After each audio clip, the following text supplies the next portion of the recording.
வரும் சட்டமன்ற தேர்தலையொட்டி அதிமுக தலைமையில் மெகா கூட்டணி அமையும் அப்படின்னு அந்த கட்சியோட பொதுச் செயலாளர் எடப்பாடி பழனிசாமி அவர்கள் நம்பிக்கை தெரிவித்திருக்காரு. சென்னையில உள்ள அதிமுக தலைமை அலுவலகத்துல கட்சியின் மாவட்ட செயலாளர்கள் மற்றும் பொறுப்பாளர்கள் ஆலோசனை கூட்டம் தொடர்ந்து நடைபெற்று வருது. இதுல பங்கேற்று பேசிய எடப்பாடி பழனிசாமி தேர்தல் பணிகளை அதிமுக தொடங்கிடுச்சு அப்படின்னு குறிப்பிட்டிருக்காரு. தேர்தலுக்கு இன்னும் 10 மாதங்கள் கூட இல்ல, ஆனா கட்சியினர் இன்னும் பூத் கமிட்டி அமைக்கும் பணிகளை முடிக்காம இருக்காங்க.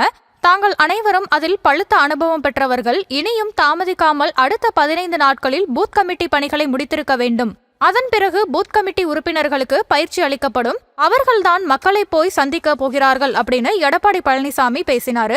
ஆளுங்கட்சி ஏற்கனவே பூத் கமிட்டி பணிகளை முடிச்சிட்டு அடுத்த கட்ட பணிகளுக்கு போயிட்டாங்க. ஆனா உறுப்பினர்கள் அதிகம் கொண்ட அதிமுகவுல இன்னும் இந்த பணியானது நடந்து கொண்டே இருக்கு. இதனை முடித்தால்தான் நாம் அடுத்த கட்ட பணிக்கு செல்ல முடியும் அப்படின்னு அவர் சுட்டிக்காட்டியிருக்காரு.